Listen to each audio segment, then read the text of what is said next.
ನಮಸ್ಕಾರ ವೀಕ್ಷಕರೇ, JBM ಟಿವಿಗೆ ಸ್ವಾಗತ. ನಾನು ವೀರೇಶ್ ಬೆಳಗೇರಿ. ನೇಹಾ ಹಿರೇಮಠ್ ಹತ್ಯೆಯನ್ನು ಖಂಡಿಸಿ ನಿನ್ನೆ ರಾಮದುರ್ಗ ಪಟ್ಟಣದಲ್ಲಿ ಸಾಯಂಕಾಲ ಜನಸಾಮಾನ್ಯರ ಹಿತರಕ್ಷಣಾ ಸಮಿತಿ ಹಾಗೂ ಪುನೀತ್ ಫೌಂಡೇಶನ್ ಮತ್ತು ಉತ್ತರ ಕರ್ನಾಟಕ ಸಂಘ ಸಂಸ್ಥೆಗಳ ಮಹಾಸಂಸ್ಥೆಯ ವತಿಯಿಂದ ಮುಂಬತ್ತಿ ಹಿಡಿದು ಶ್ರದ್ಧಾಂಜಲಿಯನ್ನು ಅರ್ಪಿಸಲಾಯಿತು. ಈ ಒಂದು ಸಂದರ್ಭದಲ್ಲಿ ಉತ್ತರ ಕರ್ನಾಟಕ ಸಂಘ ಸಂಸ್ಥೆಗಳ ಮಹಾಸಂಸ್ಥೆಯ ಅಧ್ಯಕ್ಷರಾದ ಶಿವಕುಮಾರ್ ಆರ್ ಮೇಟಿ ಹಾಗೂ ಪುನೀತ್ ಫೌಂಡೇಶನ್ನ ಅಧ್ಯಕ್ಷರಾದ ರಾಜೇಶ್ ಹರ್ಲಾಪುರ್ ಮತ್ತು ಜನಸಾಮಾನ್ಯರ ಹಿತರಕ್ಷಣಾ ಸಮಿತಿಯ ಎಲ್ಲ ಪದಾಧಿಕಾರಿಗಳು, ಅಧ್ಯಕ್ಷರಾದ ಈರಣ್ಣ ಕಲ್ಯಾಣಿ, ಇನ್ನೂ ಹಲವು ವ್ಯಕ್ತಿಗಳು ಸೇರಿ ಸಾಯಂಕಾಲ ಮುಂಬತ್ತಿ ಹಿಡಿದು ಹತ್ಯೆಯಾದ ನೇಹಾ ಹಿರೇಮಠ್ ಅವರಿಗೆ ಭಾವಪೂರ್ಣ ಶ್ರದ್ಧಾಂಜಲಿಯನ್ನು ಸಲ್ಲಿಸಿದರು. ಫೌಂಡೇಶನ್ ಹಾಗೂ ಉತ್ತರ ಕರ್ನಾಟಕ ಸಂಘ ಸಂಸ್ಥೆಗಳ ಮಹಾಸಂಸ್ಥೆ ಇವರ ಸಹಯೋಗದಲ್ಲಿ ದಿವಂಗತ ಕುಮಾರಿ ನೇಹಾ ಹಿರೇಮಠ್ ಅವರು ಒಬ್ಬ ವಿಕೃತ ವ್ಯಕ್ತಿ,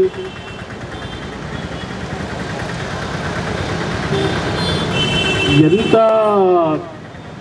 ಕೆಟ್ಟ ವ್ಯಕ್ತಿ, ದುಷ್ಟ ವ್ಯಕ್ತಿ, ಅಲ್ಲಿ ಯಾರಿಗೂ ಅದು ಕಂಪೇರ್ ಮಾಡೋಕ್ಕಾಗಲ್ಲ. ಅಂಥ ವಿಕೃತ ವ್ಯಕ್ತಿ ಇವತ್ತು ಕೊಲೆ ಮಾಡಿ ಸಾಯಿಸಿದ್ದಾನೆ. ಆ ಸಂದರ್ಭಕ್ಕನುಸಾರ ಇವತ್ತು ಅವರಿಗೆ ಶ್ರದ್ಧಾಂಜಲಿ ಕಾರ್ಯಕ್ರಮ ಸಂಸ್ಥೆಗಳು ಆಯೋಜಿಸಿದ್ದಾವೆ. ಇದು ನಮ್ಮ ಹಿಂದುತ್ವದಲ್ಲಿ ಇಂಥವು ನಡೀತಾನೆ ಬಂದವೆ. ಈ ಸರ್ಕಾರದವ್ರು ಹಿಂದೆ ನೀವು ಮಾಡಿದ್ರಿ, ಆ ಸರ್ಕಾರದವ್ರು ನೀವು ಈಗ ಮಾಡ್ತೀರಿ ಅಂತ ಹೇಳ್ತಾರೆ ಹೊರತು ಇದಕ್ಕೆ ಒಂದು ಕಠಿಣವಾದ ಕ್ರಮ ತೆಗೆದುಕೊಳ್ತಾ ಇಲ್ಲ, ಒಂದು ಕಠಿಣವಾದ ಕಾನೂನು ತರ್ತಾ ಇಲ್ಲ. ಹಾಗಾಗಿ ನಾನು ಯಾವ ಪಕ್ಷ, ಯಾವ ಸರ್ಕಾರ, ಯಾವ ವ್ಯಕ್ತಿ ಅನ್ನೋಕ್ಕಿಂತನೂ ಮುಖ್ಯ ಅಲ್ಲ. ನಮ್ಮ ಮಹಿಳೆಯರಿಗೆ, ನಮ್ಮ ಹೆಣ್ಣು ಮಕ್ಕಳಿಗೆ, ನಮ್ಮ ವಿದ್ಯಾರ್ಥಿಗಳಿಗೆ ರಕ್ಷಣೆ ಬೇಕು. ಯಾವ ವ್ಯಕ್ತಿ ಇವತ್ತು ಕೊಲೆ ಮಾಡಿದ್ದಾನೆ, ದುಷ್ಟ ವ್ಯಕ್ತಿ, ಆ ದುಷ್ಟ ಶಕ್ತಿಗೆ ನಮ್ಮ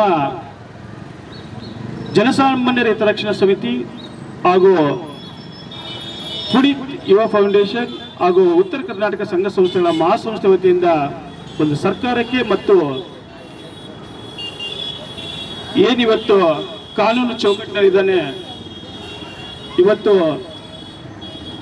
ಅವನಿಗೆ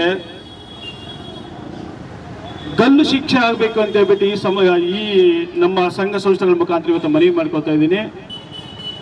ಸಾವಿಗೆ ಸಾವು ಒಂದೇ ಮುಖ್ಯ ಅಲ್ಲ, ನಾಡಿನ ಮಹಿಳೆಯರಿಗೆ ಒಂದು ಶಕ್ತಿ, ಆಮೇಲೆ ಧೈರ್ಯ ಬರಬೇಕಂತಂದ್ರೆ ಅವರಿಗೆ ಮುಂದಿನ ದಿನಗಳಲ್ಲಿ ಭಯ ಹುಟ್ಟಬೇಕು, ಇನ್ನು ಮುಂದಿನ ದಿನಗಳಲ್ಲಿ ಅನ್ಯಾಯ ತಡಿಬೇಕು ಅನ್ನೋದಾಗಿದ್ರೆ ಅವನಿಗೆ ಗಲ್ಲು ಶಿಕ್ಷೆ ಆಗಲೇಬೇಕು. ಅದನ್ನು ಏನು ನ್ಯಾಯಾಲಯದಲ್ಲಿ ಏನಿದೆ ಅದನ್ನ ತಕ್ಷಣ ತೀರ್ಮಾನ ತಗೋಬೇಕು.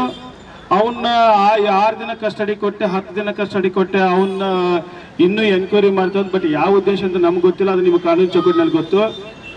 ನಮ್ಮಲ್ಲಿ ಕಾನೂನು ಸುವ್ಯವಸ್ಥೆ ಹದಗೆಟ್ಟಿದೆಯೋ ಇಲ್ಲ ಅನ್ನೋಕ್ಕಿಂತ ಹದಗೆಟ್ಟಿಲ್ಲ ಅಂತಾನೆ ನಾನು ಹೇಳ್ತೀನಿ. ಇದು ರಾಜಕೀಯದಲ್ಲಿ ಕೆಲವೊಂದು ಜನ ಏನೋ ಒಂದು ಬೇಕಾಬಿಟ್ಟು ಹೇಳಿಕೆ ಕೊಡ್ತಾರೆ, ಅದನ್ನೇ ಅವರಿಗೆ ಶೂಟ್ ಆನ್ ಸೈಟ್ ಆರ್ಡರ್ ಕೊಡಲಿ, ಅಥವಾ ನಮ್ಮ ಪಬ್ಲಿಕ್ಗೆ ಆ ವ್ಯಕ್ತಿನ ಬಿಟ್ಟು ನೋಡಲಿ. ನಮ್ಮ ಶಕ್ತಿ ಈಗ ಜನತೆ ಯಾವ ರೀತಿ ರೊಚ್ಚಿಗೆದ್ದಿದ್ದಾರೆ ಅಂತಂದ್ರೆ, ಅವನು ಎಲ್ಲೇ ಒಂದೊಂದು ಮೂಳೆ ನರಗಳು ಕೂಡ ನಾವು ಕೈ ಸಿಗದೇ ಇರೋ ಥರ ಜನ ರೊಚ್ಚಿಗೆದ್ದಿದ್ದಾರೆ ಇವತ್ತು ಅವನು ಮುಗಿಸೋದಕ್ಕೆ. ಹಾಗಾಗಿ ನಾನು ಕೇಳ್ಕೊಳ್ಳೋದು ಒಂದೇ ಒಂದು, ಮುಂದಿನ ದಿನಗಳಲ್ಲಿ ಯಾವುದೇ ಒಂದು ಮಹಿಳೆಯರಿಗೆ, ಯಾವುದೇ ಒಬ್ಬ ವಿದ್ಯಾರ್ಥಿನಿಗೆ ಒಂದು ಸೆಕ್ಯೂರಿಟಿ, ಒಂದು ಭಯ ಇಲ್ಲದೆ ಇರಂಗೆ ಇರಬೇಕು ಅನ್ನೋದಾಗಿದ್ರೆ ಒಂದು ಕಾನೂನನ್ನ ಇದಕ್ಕೆ ಅಂತ ಒಂದು ಸ್ಪೆಷಲ್ ಕಾನೂನನ್ನು ತರಬೇಕು. ಹಾಗೆ ಏನು ಕೊಲೆ ಮಾಡಿದ್ದಾನೆ, ಕೊಲೆ ಮಾಡಿದ ಇಡೀ ನಾಡಿಗೆ ಗೊತ್ತು, ಅದಕ್ಕೇನೇನೋ ತಿರ್ಚಿರೋದು ಬೇಕಾಗಿಲ್ಲ, ಇಡೀ ನಾಡಿಗೆ ಗೊತ್ತು.